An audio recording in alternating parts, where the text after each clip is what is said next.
Hey friends, I'm glad you're here. This is an original story from Hidden Revenge Family, and it took a turn you truly didn't see coming.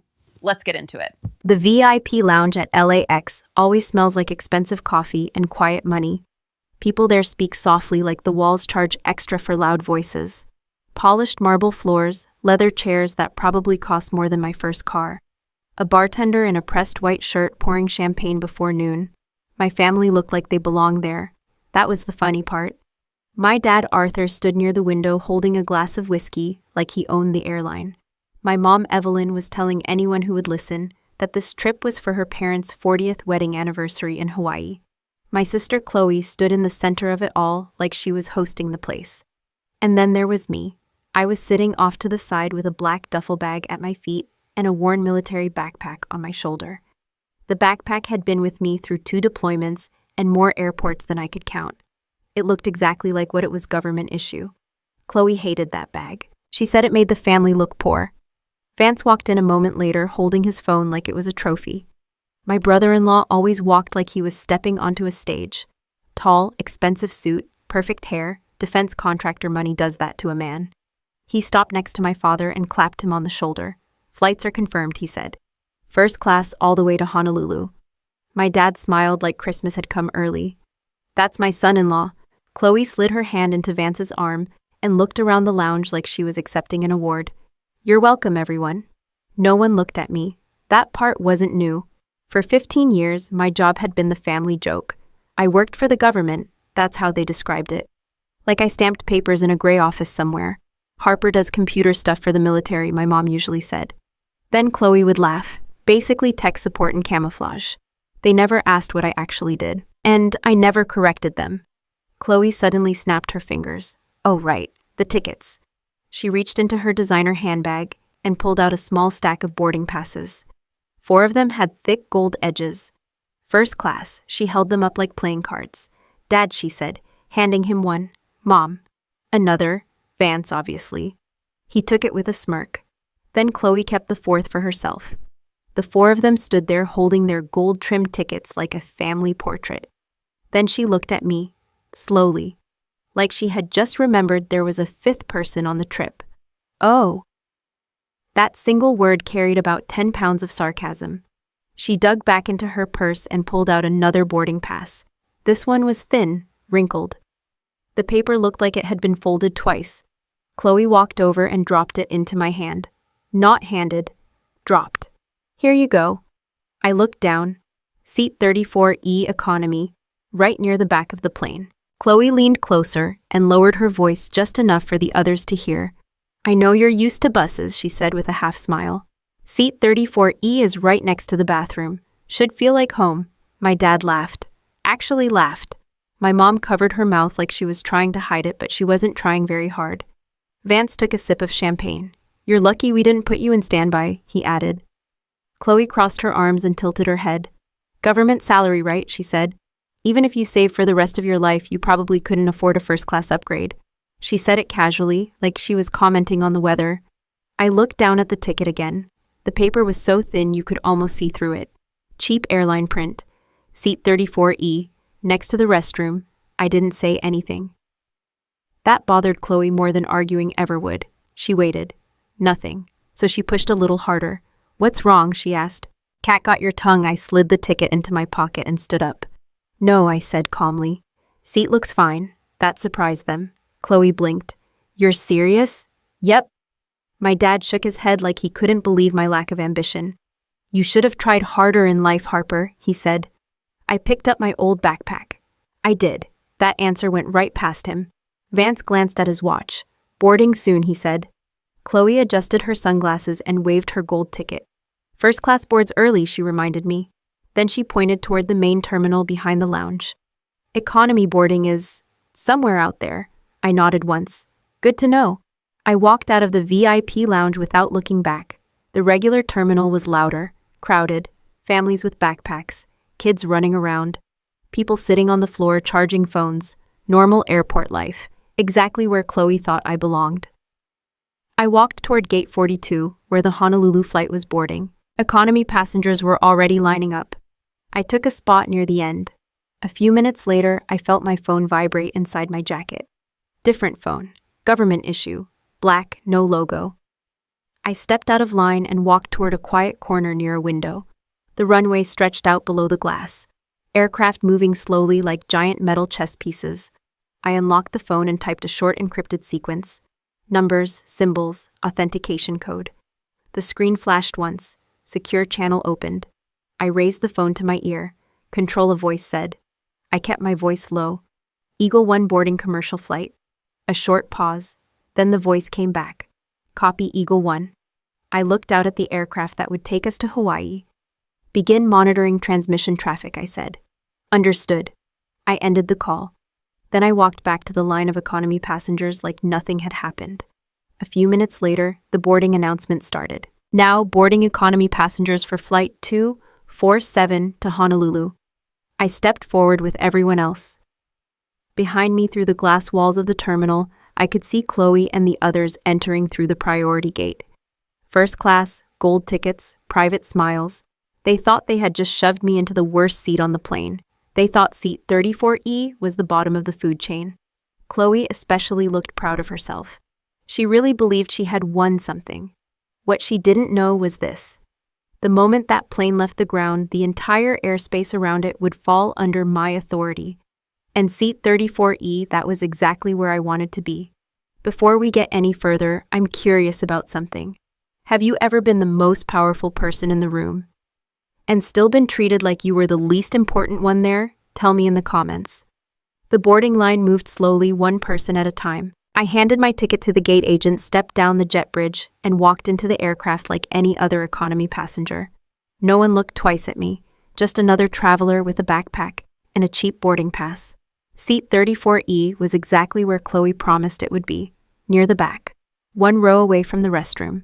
The seat itself was narrow, the kind that makes your shoulders touch strangers if either of you breathes too deeply. I slid my backpack under the seat, buckled in, and watched the rest of the passengers file past.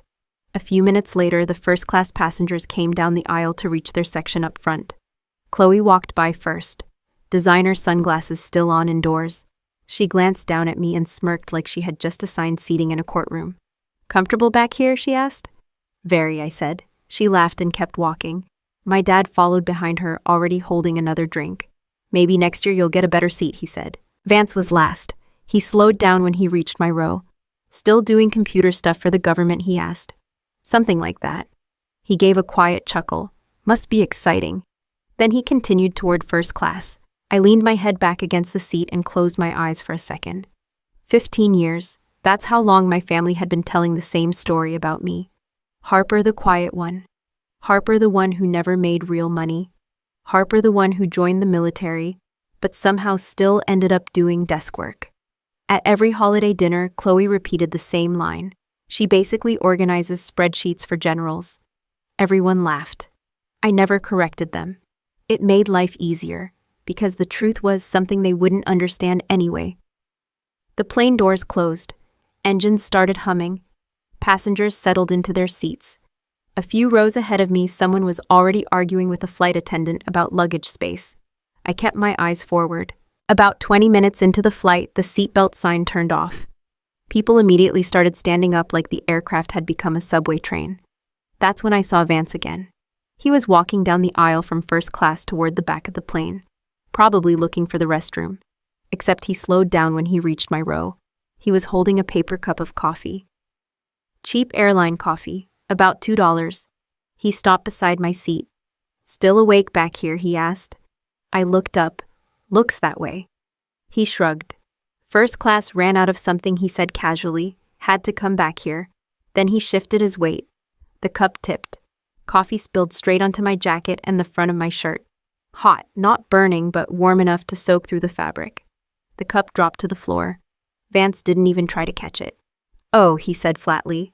"No apology, just a small smile. Military training doesn't teach you how to hold a drink."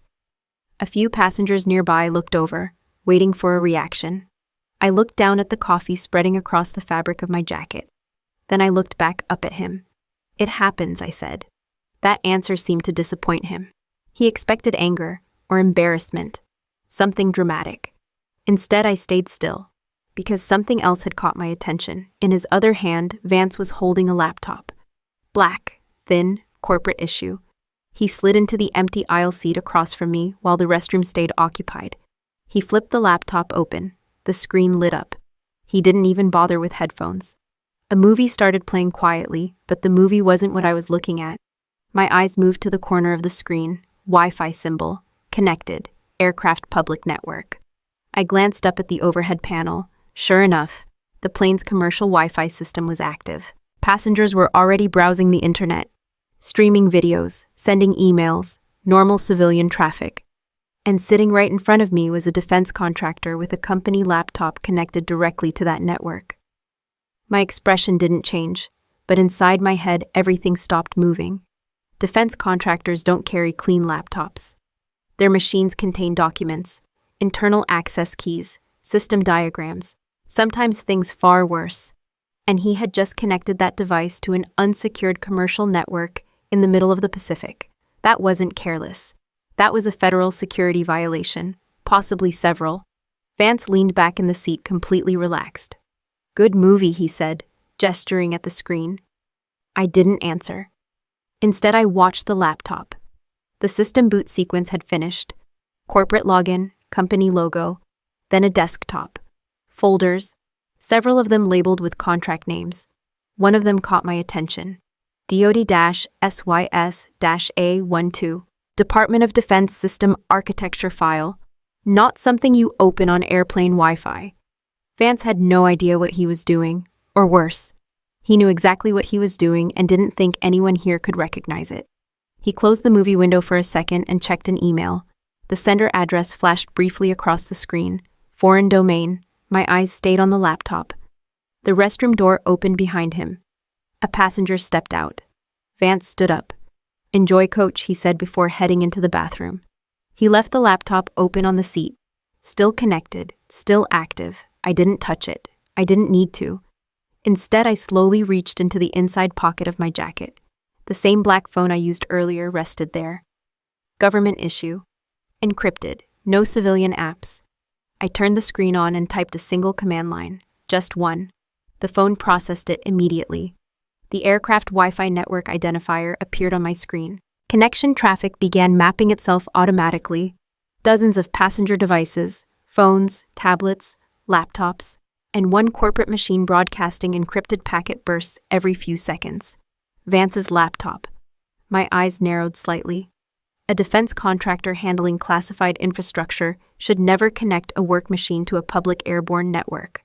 That wasn't just sloppy, that was a national security incident waiting to happen. Or already happening. I typed another short command. The phone began mirroring the device traffic silently. No alerts, no interference. Just observation. Because sometimes the fastest way to catch someone is to let them keep making mistakes. I slipped the phone back into my jacket pocket. Vance came out of the restroom a moment later and picked up his laptop. He didn't notice anything, didn't suspect anything. He just walked back toward first class like he owned the plane. I leaned back in seat 34E, coffee still drying on my jacket. The hum of the engines steady around us. Most passengers were watching movies or sleeping. Normal flight, normal trip to Hawaii. Except now one thing was different. A defense contractor carrying sensitive military systems had just exposed his device to an open network. And my system was already watching everything it sent. I was still watching the network traffic when the first jolt hit the plane. It wasn't the normal kind of turbulence where the aircraft dips for a second and then stabilizes. This one was sharp enough that several passengers grabbed their armrests. The cabin lights flickered once. Then the fasten seatbelt sign lit up again. A few people laughed nervously. Someone behind me muttered something about Pacific weather. I didn't move. My eyes stayed on the small screen of the encrypted phone resting in my hand. Vance's laptop was still connected to the aircraft Wi-Fi. Data packets continued flowing out every few seconds. Small bursts almost invisible unless you knew what you were looking for. Then the plane shook again, harder this time. A flight attendant's voice came over the intercom. "Ladies and gentlemen, please return to your seats immediately and fasten your seatbelts." Her voice sounded calm, too calm. That's usually how airlines train them to sound when something isn't calm at all. The aircraft dropped a few feet suddenly and several passengers gasped. A plastic cup rolled down the aisle. Somewhere near the middle rows, a baby started crying. I slipped the phone back into my jacket pocket and tightened my seatbelt. Another announcement followed a few seconds later. This time, it was the lead flight attendant. Ladies and gentlemen, we are currently experiencing a severe weather system ahead. The captain is evaluating our options. Evaluating. That word usually means the options aren't good. The turbulence grew worse. Not violent, but steady enough to make the overhead bins rattle. Across the cabin, people started turning toward the front of the plane. First class, that's where the loud voices were coming from. Even from the back of the aircraft, I could hear Chloe. "You can't just leave us here without information," she shouted. Her voice carried easily down the aisle. My dad joined in. "I want to speak to the captain." Classic Arthur. He had always believed that raising his voice was the same thing as authority. Vance's voice followed. "This airline is going to hear from our lawyers if something happens." A few passengers around me rolled their eyes. The aircraft shook again. Then the intercom clicked. This time the voice sounded different. The lead flight attendant again, but now the calm tone was gone. "Ladies and gentlemen, we are currently dealing with a technical issue related to our navigation systems. The captain is preparing for a precautionary landing." The entire cabin went quiet. Precautionary landing. That phrase never makes anyone feel better. The attendant continued. "The nearest civilian airport is currently closed due to severe weather conditions. We are working with air traffic control to determine the safest alternative." The silence lasted about 2 seconds. Then first class exploded. Chloe again. "What do you mean closed?" Arthur followed immediately. "That's unacceptable," Vance's voice cut through them. "You need to let us speak to the captain right now." Passengers turned their heads. Most people don't yell at flight crews during a possible emergency, but my family had never been good with limits. Footsteps moved quickly down the aisle. One of the flight attendants hurried past my row toward the front. Her face looked tense. Another wave of turbulence hit. This one stronger. The aircraft dropped again, and a few overhead bins popped open slightly. A woman across the aisle gripped her husband's arm. "Is this normal?" she whispered. He didn't answer. Up front, Chloe was still yelling. I paid for first-class seats. Her logic seemed to be that expensive tickets could somehow control the weather. A moment later, the cockpit door opened. You could hear it even from the back, that heavy hydraulic sound. Every passenger turned their head toward the front of the aircraft. The captain stepped out. Tall, gray hair, broad shoulders. The way he walked told me something immediately. Military. Even before I saw the small pin on his jacket that most civilians would miss. Air Force. Retired, most likely. He moved quickly through the first-class aisle. Chloe immediately stepped into his path. Finally, she said sharply, "You need to explain what's going on." Arthur stood beside her. "Yes, we demand." The captain walked straight past them. Didn't even slow down. Vance tried next. "Captain, I'm a government contractor," and ignored. The captain continued down the aisle. Every row of passengers watched him move toward the back of the plane. Toward economy, toward seat 34E, toward me. He stopped beside my row. For a second, the entire cabin went silent.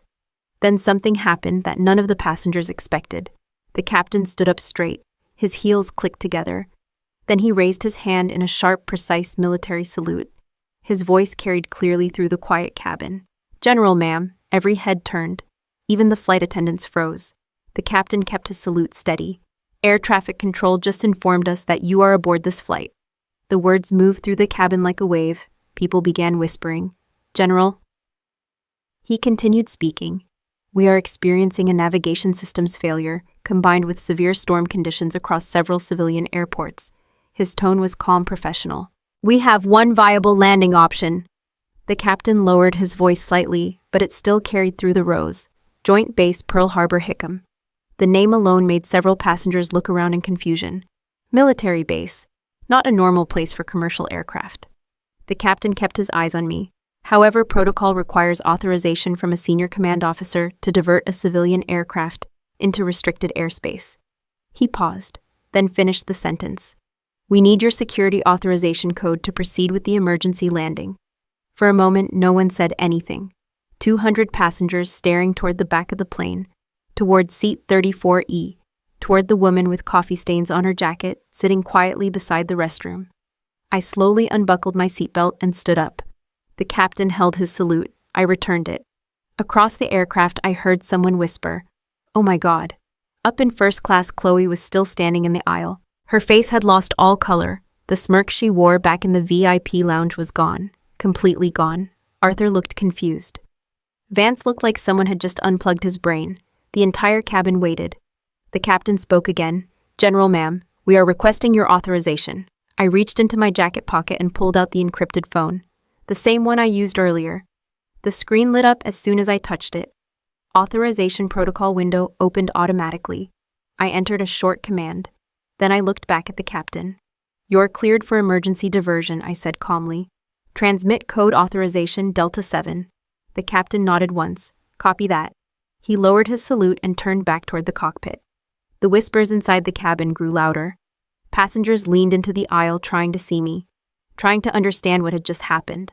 Up in first class, Chloe hadn't moved. Her face looked pale enough to match the clouds outside the window. And for the first time in her life, my sister looked like she had absolutely no idea who I was. The engines roared louder as the aircraft began its descent. No one was talking anymore. A few minutes earlier, the cabin had been full of nervous chatter and complaints. Now the entire plane had gone quiet. Not the relaxed kind of quiet either. The kind where people don't want to miss a single word. Passengers kept glancing back toward seat 34E, toward me. I stayed seated with my hands resting calmly on the armrests. Outside the window, the sky had turned dark gray. Thick storm clouds rolled across the horizon. The aircraft shook occasionally as we pushed through the edges of the weather system. The captain came back on the intercom.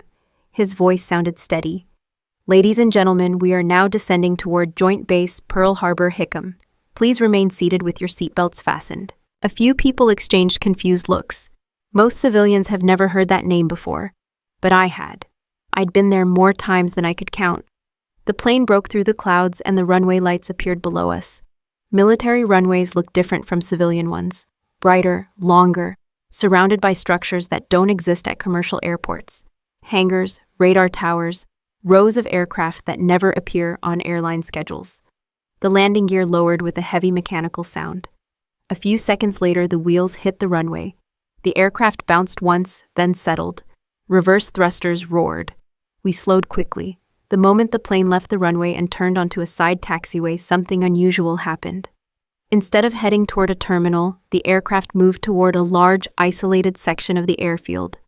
No civilian buildings, just floodlights. And vehicles. Several dark armored vehicles. The plane finally stopped. The engines powered down. The cabin stayed silent. Then the captain spoke again. "Ladies and gentlemen, please remain seated until further instructions." The tone of his voice made it clear this wasn't optional. A minute passed, then another. Finally, the front cabin door opened. Bright white light spilled into the aircraft. I stood up slowly and reached down for my black coat. It was folded neatly in my backpack. I slipped it over my shoulders and adjusted the collar. Behind me, someone whispered, "That's her." Passengers leaned slightly into the aisle, trying to see better. Up in first class, the reaction was different. Chloe had finally found her voice again. "This is ridiculous," she said loudly. Arthur nodded beside her.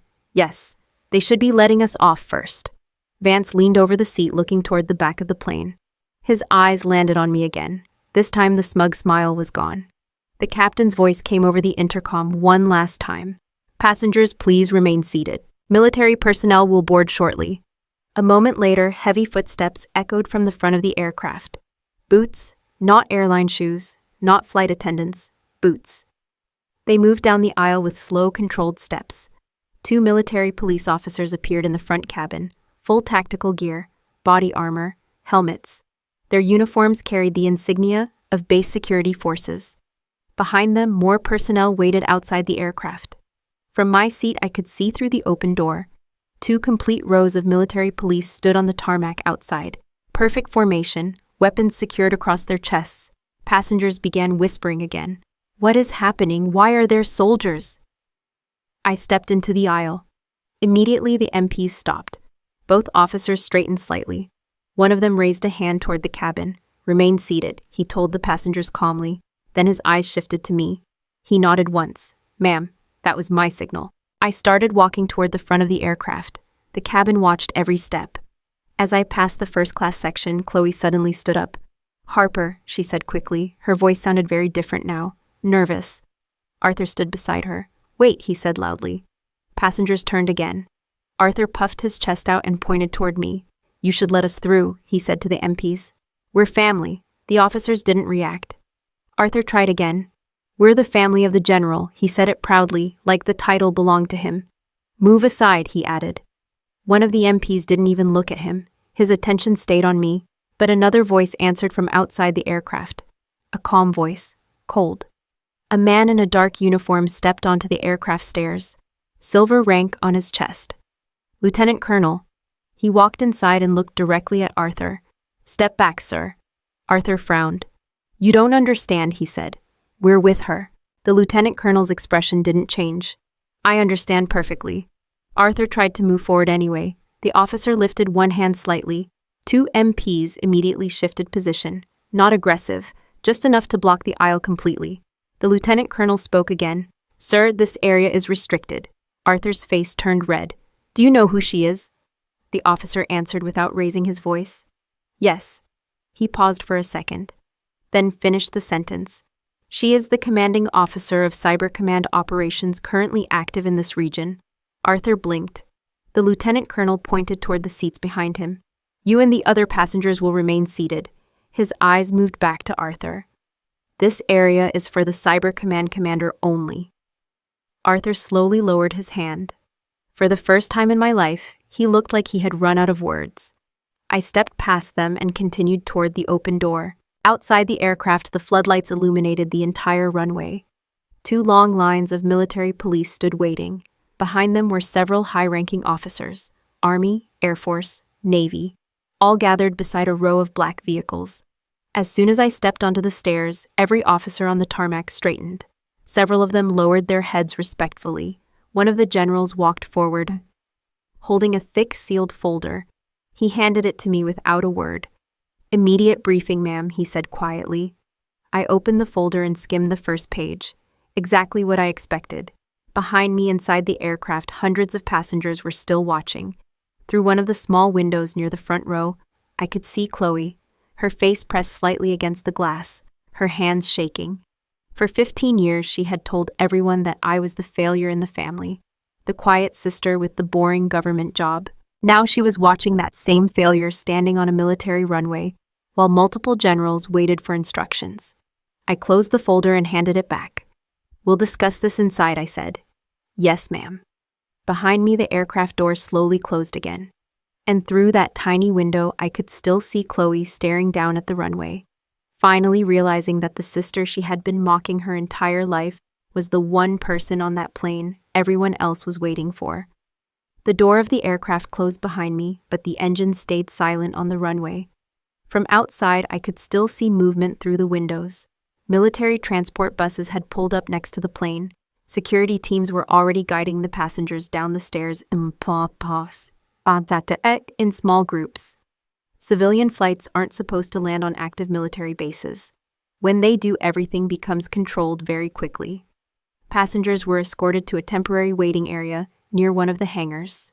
No phones. No wandering around. Just chairs, water bottles, and a lot of confused travelers. My family was somewhere in that crowd, but I wasn't. A black SUV drove me across the base toward the operations building. The vehicle stopped in front of a reinforced entrance with two armed guards standing beside it. One of them scanned my badge. The door unlocked immediately. Inside, the temperature dropped about 10 degrees. Military command centers are always cold. Too many machines, too many processors running at once. The hallway led straight to the operations room. Rows of screens covered the walls, maps, data streams, satellite feeds, system traffic logs. About a dozen analysts sat at workstations typing quietly. No one was panicking.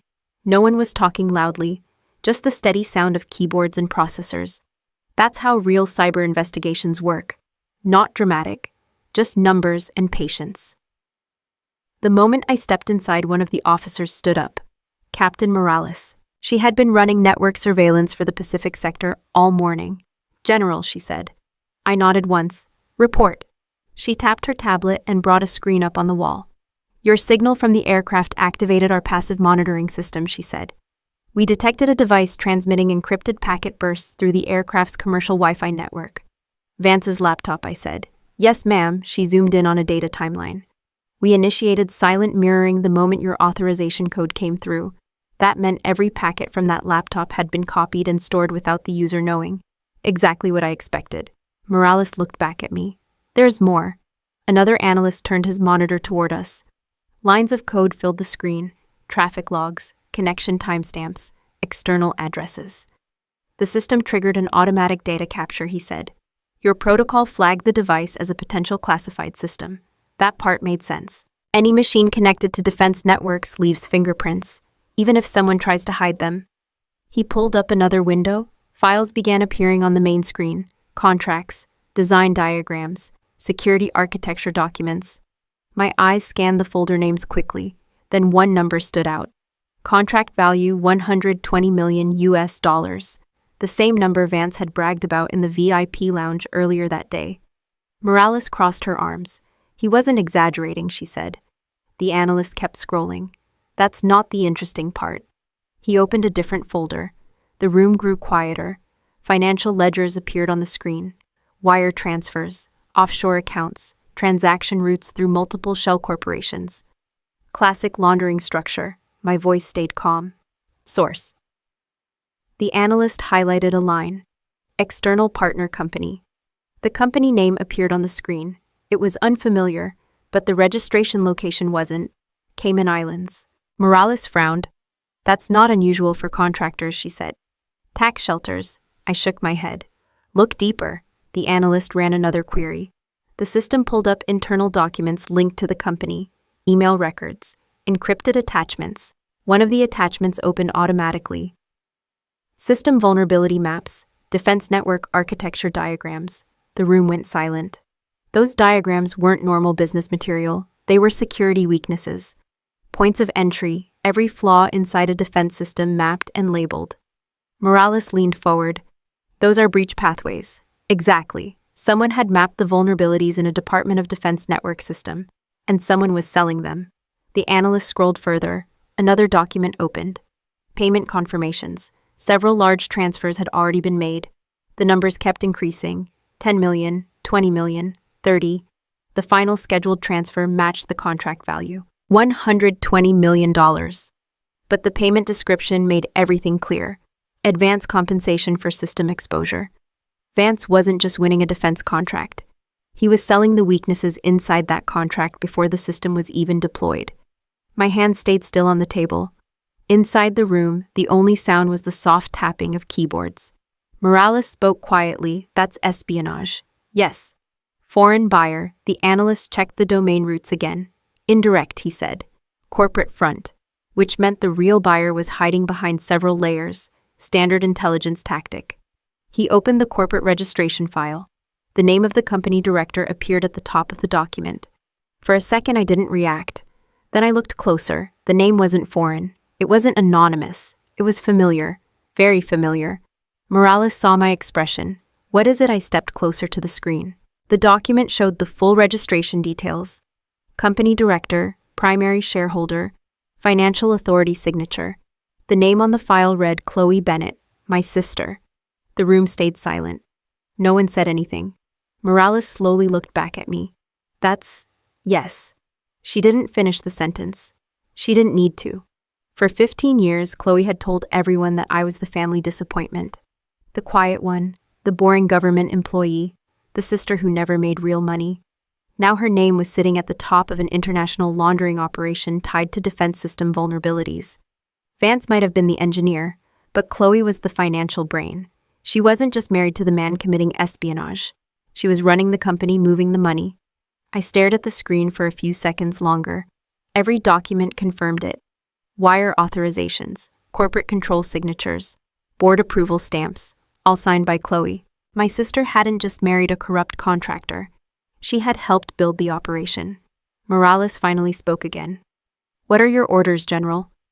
I looked at the screen one more time, at the company name, at Chloe's signature sitting right above the transaction records. 15 years of family dinners flashed briefly in my mind. Her jokes, her smirks, her comments about my little government job. The feeling that came over me wasn't anger. Anger is loud. This was something else. Cold, precise. The same feeling you get when a target finally appears clearly in the scope. I turned away from the screen. Secure the entire data capture, I said. Yes, ma'am. No alerts yet. Morales nodded. You want them to keep talking. Exactly. I looked back toward the monitors one last time. My sister had spent years treating me like the weakest person in the room. Now I was holding the evidence that could put her in a federal prison for the rest of her life. And the worst part for her was this. The investigation had only just started. By the time the investigation team finished copying the data from Vance's laptop traffic, the storm outside the base had already moved further west. The commercial aircraft was cleared for departure again late in the afternoon. Civilian passengers were escorted back to the plane in small groups. Most of them still looked confused. Some of them had started telling stories about the strange moment on the flight when the captain saluted someone in the back row. I boarded last. No military escort this time. Just another passenger walking down the jet bridge. Seat 34E was still mine. When I reached it, Chloe was already leaning over the seat from the aisle. You disappeared, she said. I placed my backpack under the seat again. Work call. She studied my face carefully, trying to read something. Whatever she expected to see wasn't there. Behind her, Arthur cleared his throat. Well, he said loudly enough for several passengers to hear that whole situation was probably just a misunderstanding. Of course it was. My father had always been very good at rewriting reality when something didn't fit his worldview. He leaned back into the aisle. Military bureaucracy, he continued. They probably promote desk workers to general now just to boost morale. Chloe smiled immediately. Exactly. Her confidence came back fast. That was Chloe's greatest talent. She could rebuild her ego in under 10 seconds. The plane took off again. 2 hours later, we landed in Honolulu. The sun had already started setting over the ocean. By the time we reached the resort hotel where the family celebration was scheduled, the sky had turned dark blue. Palm trees, soft music near the lobby. The kind of expensive quiet that only luxury resorts manage to create. The staff had already prepared a private dining room for the family.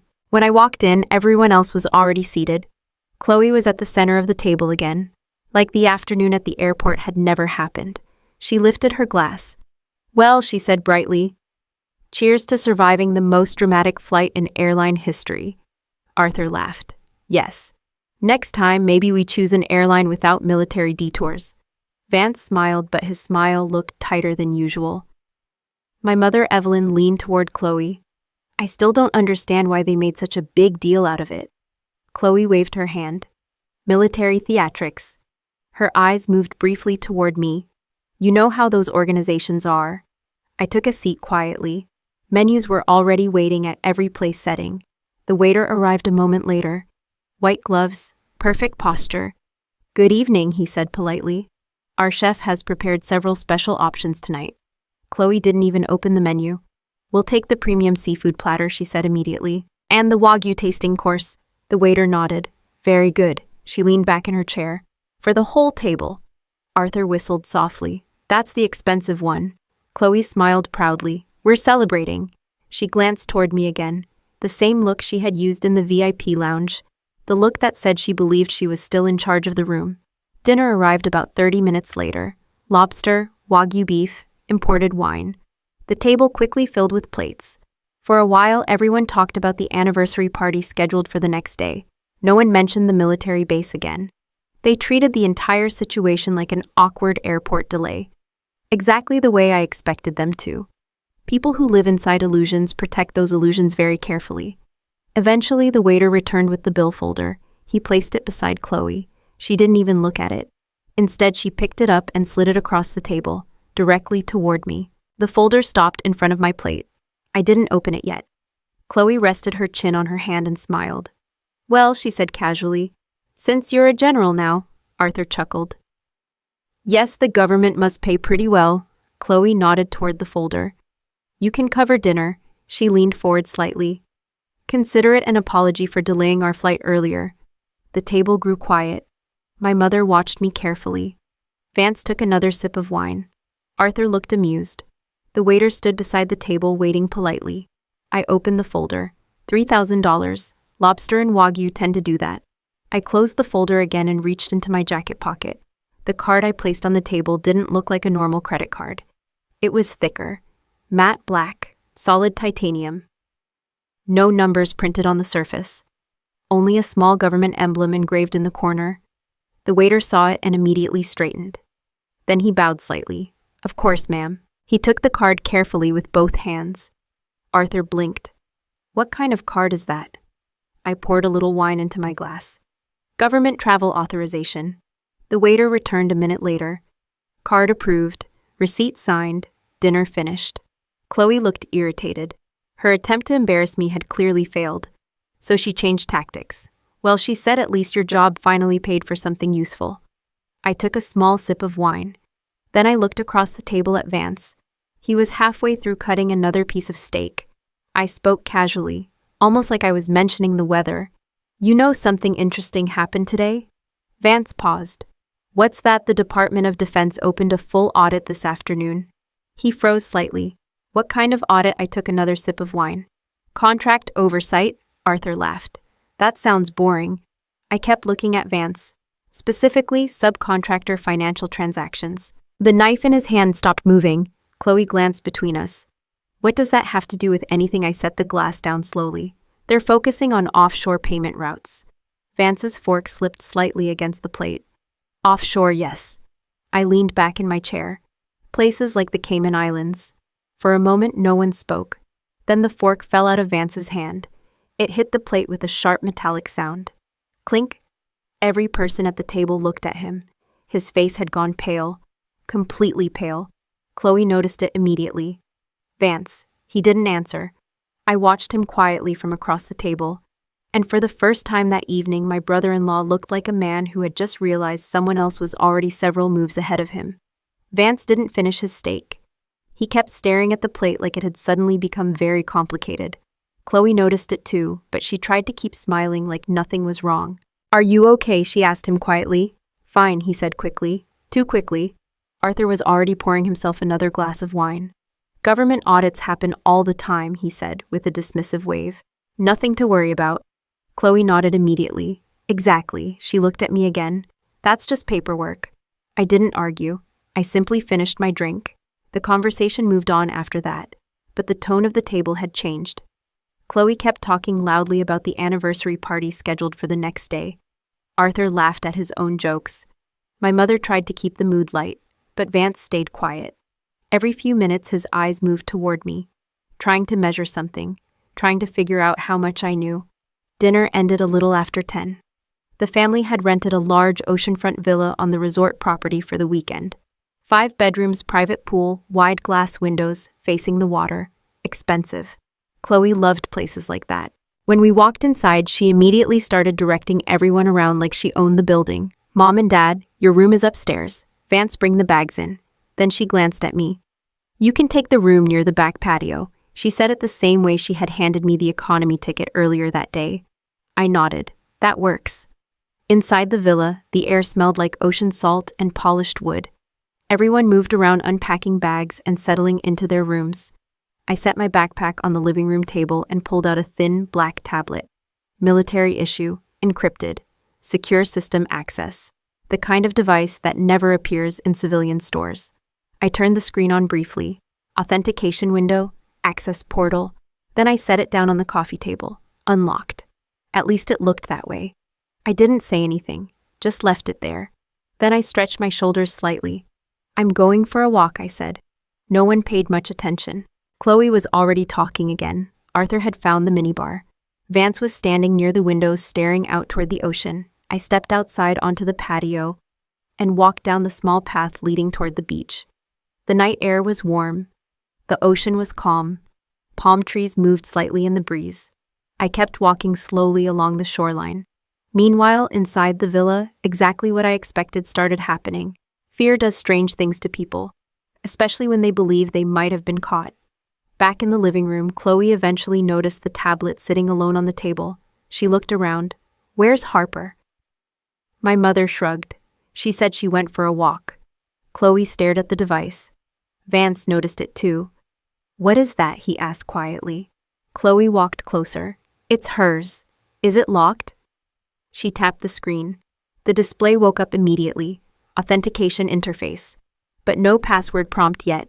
Just the active command console. Vance leaned forward slightly. Don't touch it. Chloe glanced back toward the hallway. Relax. She lowered her voice. If she left it unlocked, that's her mistake. Vance hesitated. You don't know what that device does. Chloe crossed her arms. I know exactly what it does. She looked at the screen again. This is her access terminal. Her mind was already racing. If Harper had initiated some kind of audit earlier that day, the records might exist on that device, which meant they could disappear. Chloe turned the tablet toward Vance. Your server access is still active, right? He didn't answer for a moment, then he nodded slowly. Yes. Good.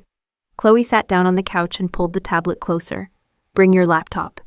Vance disappeared into their bedroom and returned a minute later with the same black laptop from the plane. He set it beside her.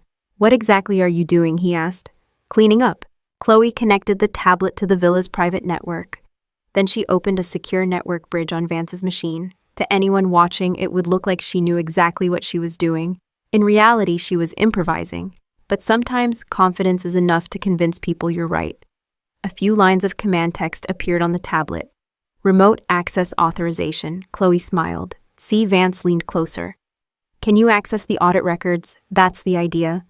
She opened another command window. The tablet connected to a government server node, exactly as designed. Then the system waited. One final command would initiate the data wipe. Chloe glanced toward the hallway again. Still quiet. She typed the command. Delete trace files. Then she pressed execute. For half a second, nothing happened. Then the screen turned bright red. Every window disappeared. A single message appeared in the center. Unauthorized access detected. Chloe frowned. What? A timer appeared below the message. 0059, 0058, 0057. The numbers began counting down. What is this? Vance said. Chloe tried to close the window. Nothing happened. Another message appeared. Biometric capture initiated. The tablet's front camera flashed. Once, twice, then a new line appeared. Device identification logged. Server connection recorded. The timer continued counting down. 0041, 0040. Chloe's hands started shaking. This isn't right. Vance's face had gone completely pale. You triggered something. What did you do? She snapped. I didn't touch it. The tablet displayed another message. Federal Evidence Protocol active. Chloe finally understood. This is a trap. The countdown reached 0. 0000. The screen flashed again. Then a loud alarm sound exploded through the villa. A security alert siren echoed from every corner of the house. Red lights on the tablet began blinking rapidly. Across the room, Vance stepped back like the device might explode. What did you do? Chloe stared at the screen in disbelief. I tried to erase the audit. Instead, she had just done something far worse. By accessing the system, both of them had authenticated themselves directly through the device. Their biometric signatures, their server addresses, their network ID, all automatically recorded, all transmitted. Back on the beach, my phone vibrated quietly in my pocket. The alert message appeared instantly. Honeypot activated. Subject identification confirmed. I looked out across the dark water for a moment. Then I turned back toward the villa, because inside that house my sister had just signed her own confession. The alarm inside the villa stopped after about 30 seconds. Not because Chloe fixed anything, because the system had already taken everything it needed. When I walked back into the house a few minutes later, the living room looked like a crime scene frozen in time. The tablet still sat on the coffee table. The screen was black now.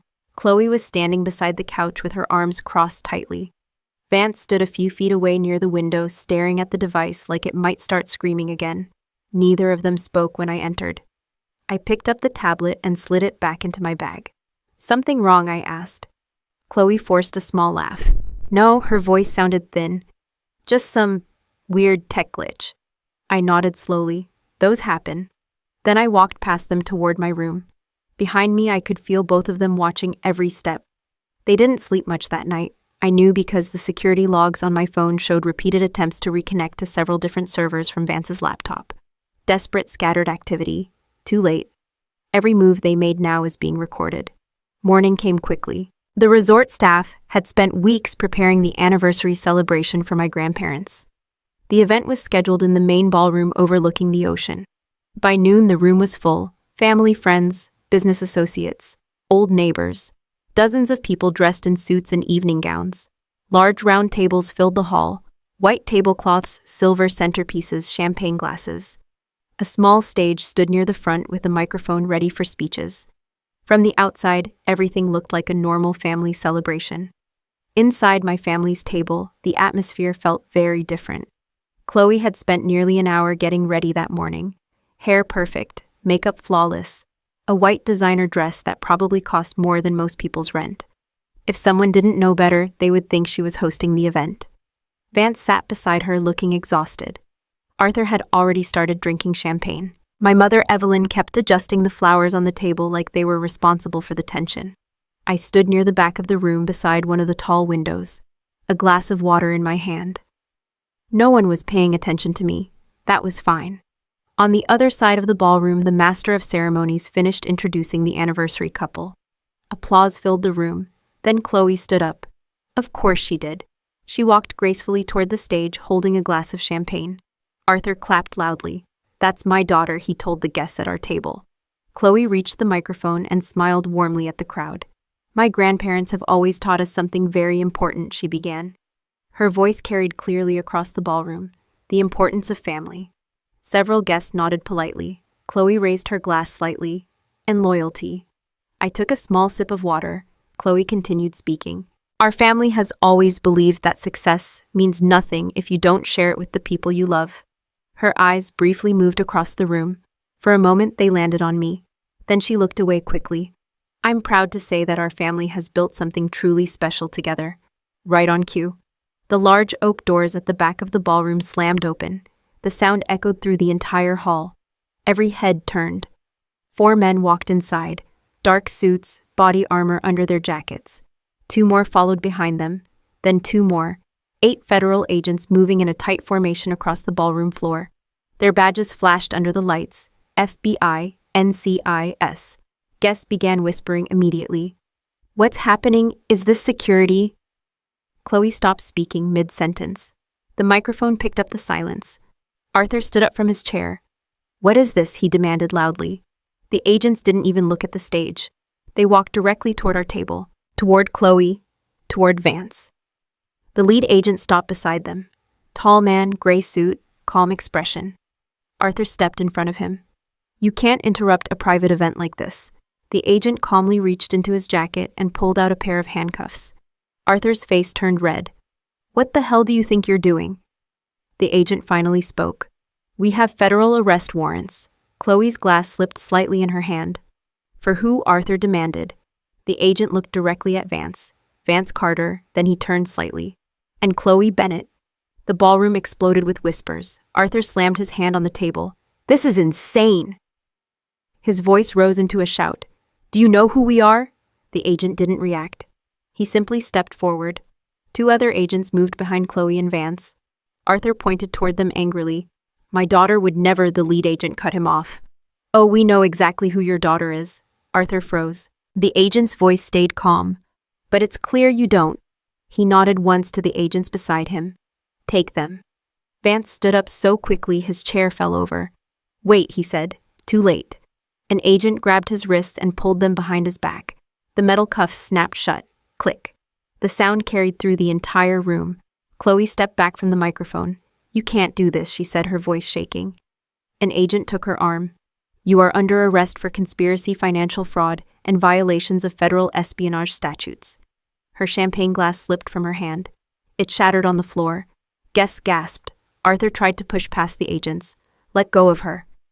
2 agents blocked him immediately. The lead agent spoke again. "Sir, step back." Arthur looked around the ballroom wildly. His eyes finally landed on me, standing quietly near the window, still holding my glass of water. "Harper," he shouted. "Do something." The entire room turned to look at me. Dozens of guests, servers, family members, everyone watching. I took another small sip of water. Then I set the glass down on the table beside me. Across the ballroom, Chloe stared at me with pure panic for the first time in her life.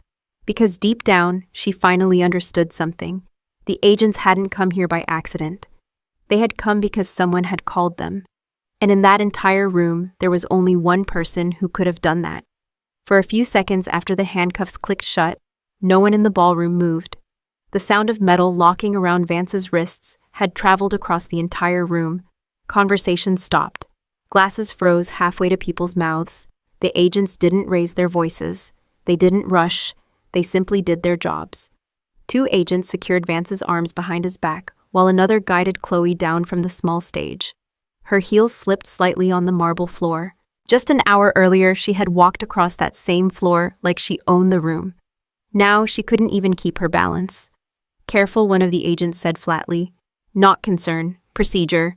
Guests leaned back in their chairs as the agents moved past the tables. No one wanted to get in the way. Vance tried to speak. "This is a mistake," he said quickly. The lead agent didn't even slow down. "You'll have the opportunity to explain that to a federal judge." Chloe's voice broke. "You can't arrest me at my family's event." Another agent responded calmly. "Ma'am, this location does not change the charges." Arthur finally forced his way around the table. His face was red, his hands shaking. "This is outrageous," he shouted. "You don't have proof of anything." The lead agent stopped walking. Slowly he turned toward him. "Sir," he said calmly, "we have more than enough evidence." Arthur pointed at the handcuffs. "My daughter is not a criminal." The agent held his gaze. "Your daughter is the registered director of 3 offshore shell corporations used to move payments related to classified defense system vulnerabilities." Arthur blinked. Like someone had just spoken a language he didn't understand. The agent continued. "The financial transfers were authorized using her personal biometric identification." Chloe's head dropped slightly. The room filled with whispers again. Arthur looked around wildly. Then his eyes landed on me. Standing near the back of the ballroom. "Harper," he said. Not shouting this time, just saying my name. The agents began moving again. Chloe and Vance were escorted toward the large wooden doors. Guests stepped aside quickly as they passed. Phones started appearing, people recording. Someone whispered, "This is insane." Someone else said, "That's the sister from the news earlier." Outside the doors, dark vehicles were already waiting. Federal transport. The ballroom doors closed behind them. The silence that followed felt heavier than the shouting earlier. For a moment, no one spoke. Then my mother stood up. Evelyn looked like she had aged 10 years in 10 minutes. Her makeup had started to smear slightly around her eyes. She walked straight toward me. Arthur followed behind her. When they reached me, they both stopped. For the first time in my life, neither of them looked angry. They looked scared. Evelyn's voice trembled. "Harper," she reached for my arm. "Tell them this is a mistake." I didn't move. Arthur tried next. "You know people in the military," he said quickly. "You can fix this." I stayed quiet. Evelyn's voice rose. "You're a general now," she said. "Use your authority." A few nearby guests were still watching, listening. Arthur leaned closer. "Call someone," he said. "Make them release your sister." Evelyn grabbed my hand suddenly. Tears were running down her face now. "Harper, please." Her voice broke completely. "She's your sister." She shook her head desperately. "You have power. You can stop this." Her fingers tightened around my sleeve. "Please save her." For a second, the room felt very small. My parents were standing in front of me. The same people who had spent years laughing when Chloe mocked my career. The same people who had never once asked what my job actually was. Now they were begging, not because they understood what Chloe had done, but because they believed my authority could erase it. I looked at them quietly. No anger, no shouting, just a long moment of silence. Then Evelyn said the words she thought would fix everything. "Blood is blood," she whispered. "Family protects family." I slowly removed her hand from my sleeve. Arthur stared at me. "Say something," he demanded. So I did. "Yes," I said calmly. "I am a general." They both looked hopeful for a second. I reached up and buttoned the front of my coat. The fabric settled neatly across my shoulders. Then I looked directly at them. My oath was not to my family. Their expressions changed immediately. My oath was to the country I serve. Arthur opened his mouth. "Harper," I didn't raise my voice, but I didn't stop speaking either. "My job is to protect that country from threats." Evelyn's face tightened. "What does that have to do with Chloe?" I held her gaze. "Right now," I said quietly, "the threat happens to be my sister." The words landed heavier than any shouting could have. Arthur stepped back, like he had been physically pushed.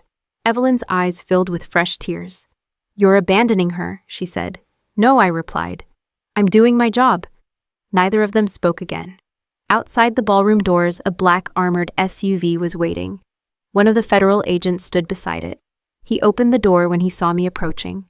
I paused for a moment at the entrance of the ballroom. Behind me, my parents were still standing in the middle of the room.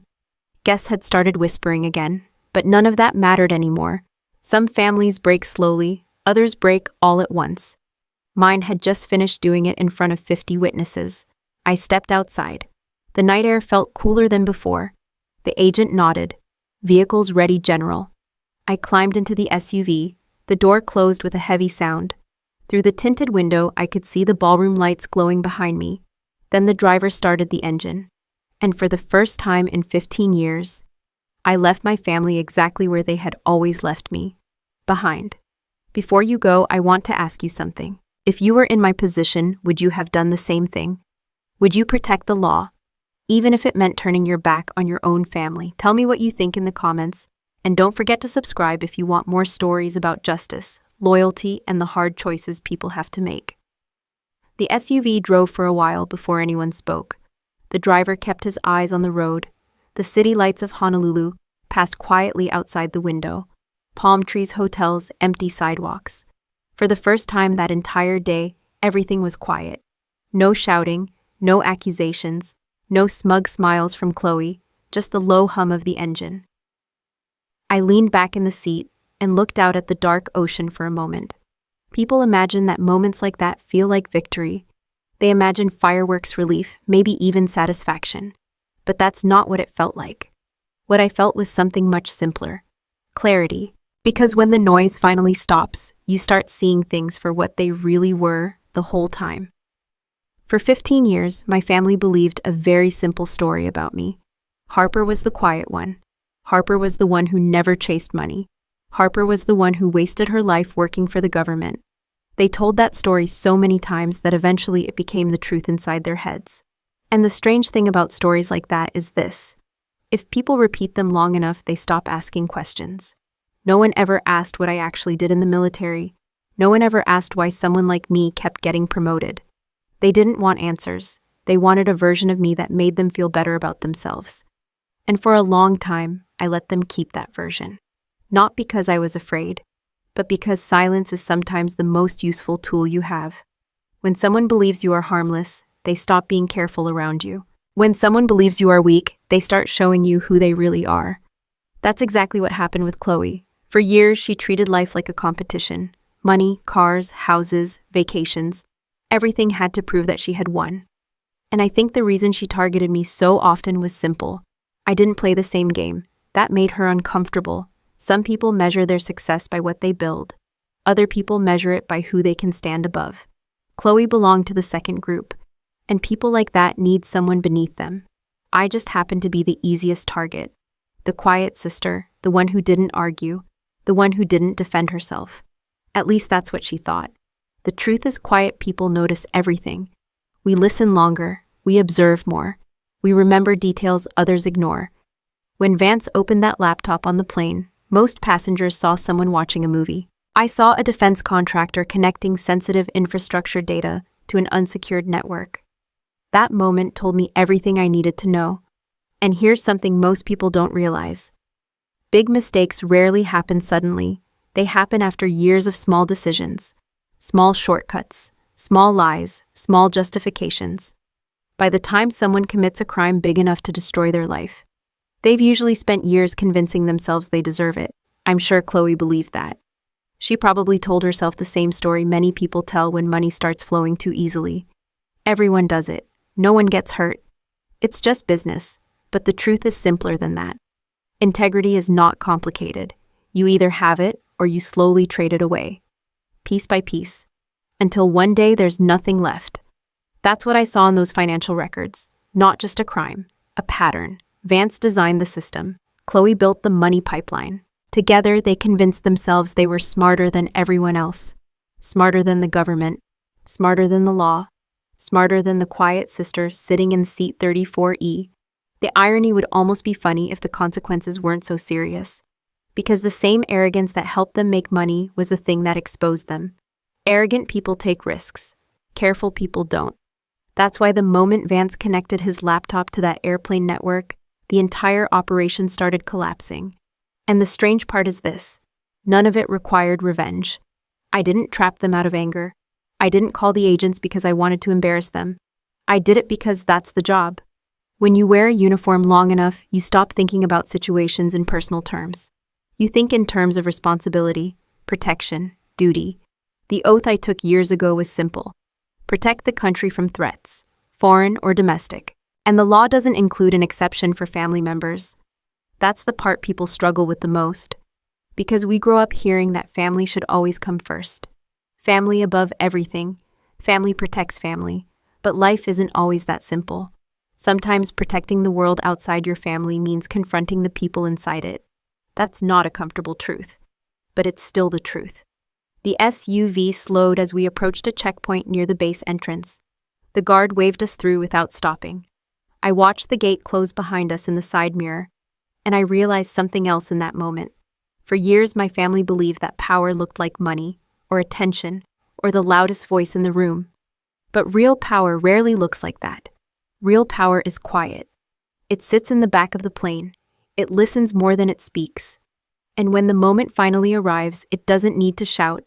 It simply acts. And everything changes. The next morning, the base was quiet.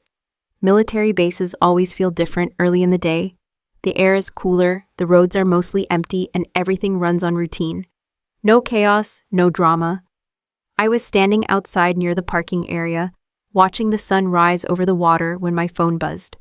The message was short. Subjects in federal custody, transfer scheduled. That meant Chloe and Vance were already on their way to the mainland. The investigation would continue for months. Financial crimes like that always do. Lawyers, evidence hearings, federal prosecutors. The legal system moves slowly, but the outcome was already clear. I slipped the phone back into my pocket and leaned against the side of the vehicle. And for the first time since the plane landed the day before, I started thinking about the bigger picture. Not about Chloe, not about Vance, about the lessons. Because situations like this don't just appear out of nowhere, they build slowly. Decisions stack on top of each other until one moment exposes everything. If there's one thing I've learned after years in the military, it's this. Most life disasters follow predictable patterns. People ignore warning signs, they believe the wrong voices, they chase the wrong things, and by the time they realize it, they're already too deep. So if there's anything useful that came out of that entire situation, it's the lessons. The kind of lessons I wish someone had explained to me years ago.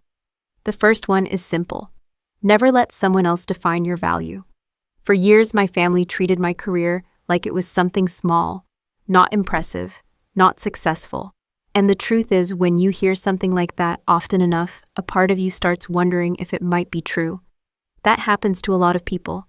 Maybe it's a parent who never thinks your job is good enough. Maybe it's a sibling who constantly compares salaries. Maybe it's coworkers who measure success by how loud someone talks about themselves. But here's the thing most people eventually learn. Your worth is not determined by the loudest voice in the room. It's determined by what you actually do when no one is watching. The second lesson is one I've seen repeated in almost every environment I've worked in. Confidence is quiet. Insecurity is loud. The most capable people I've worked with rarely brag about themselves. They don't need to. Their work speaks for them. The people who constantly remind everyone how important they are usually have a different problem. They're trying to convince themselves. That's why Chloe needed attention. She needed the best table, the best seat, the best story in the room. Because without the spotlight, she didn't feel powerful. But real strength doesn't come from attention. It comes from competence. And competence doesn't need an audience. The third lesson is one that surprises people sometimes. Money and character are not the same thing. People often assume that someone with a big house, expensive vacations, and luxury cars must be successful in every way.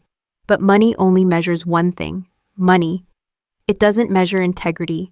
It doesn't measure discipline. And it definitely doesn't measure honesty. I've met soldiers who earn less in a year than some executives spend on a single weekend. And I would trust those soldiers with my life without hesitation. Because character is built through choices. Small ones, repeated every day. Chloe and Vance didn't wake up one morning and suddenly decide to commit federal crimes. They probably started with smaller shortcuts, small ethical compromises, the kind people tell themselves are harmless. Over time, those compromises turn into habits, and habits eventually turn into character. The fourth lesson is the one most people struggle with the most. Setting boundaries with family is sometimes necessary. There's a belief that family relationships should be unconditional, that no matter what someone does, blood should always come first. But that idea can be dangerous because it allows people to avoid responsibility. Being related to someone does not give them permission to manipulate you, disrespect you, or drag you into their mistakes. Healthy families support each other, they don't exploit each other, and sometimes protecting your own integrity means stepping away from people who refuse to respect it. Even if they share your last name, the final lesson is probably the hardest one. Doing the right thing doesn't always feel good. Movies and stories usually show justice as something satisfying, a moment where the hero wins and everyone feels better. Real life rarely works that way. Sometimes doing the right thing feels heavy. Sometimes it means losing relationships. Sometimes it means standing alone in a room while everyone else looks at you like you're the problem. But the alternative is worse. Because the moment you compromise your principles to protect someone else's wrongdoing, you become part of it. And once that line is crossed, it becomes easier to cross again. That's why the oath I took years ago matters. It wasn't just words, it was a commitment to protect something larger than personal comfort, or family loyalty, or reputation. I looked out across the water again as the sun finished rising. The ocean looked calm again, like the chaos from the day before had never happened. Life moves forward like that. No matter how dramatic a moment feels while it's happening, eventually the world returns to normal. People move on, investigations finish, new stories begin, but the lessons stay. And if there's one thought I'd leave you with, it's this. If you ever find yourself in a room where people treat you like the least important person there, don't rush to prove them wrong. Just keep paying attention, keep improving, keep doing the work. Because sometimes the quietest person in the room is the one who understands the situation better than anyone else. And when the moment finally arrives, that quiet person is often the one holding the most power. Before we end this story, I want to hear from you. If you were standing in that ballroom and your own family asked you to break the law to save them, what would you do? Would you protect the law or protect your family? Tell me your thoughts in the comments. And if stories like this make you think a little differently about power, loyalty, and responsibility, don't forget to subscribe for the next one. Final note. This story is a work of fiction, but the valuable lessons we discuss are entirely real and continue to happen to many people every day. If this style isn't for you, that's perfectly okay. Please feel free to look for other content that better suits your needs.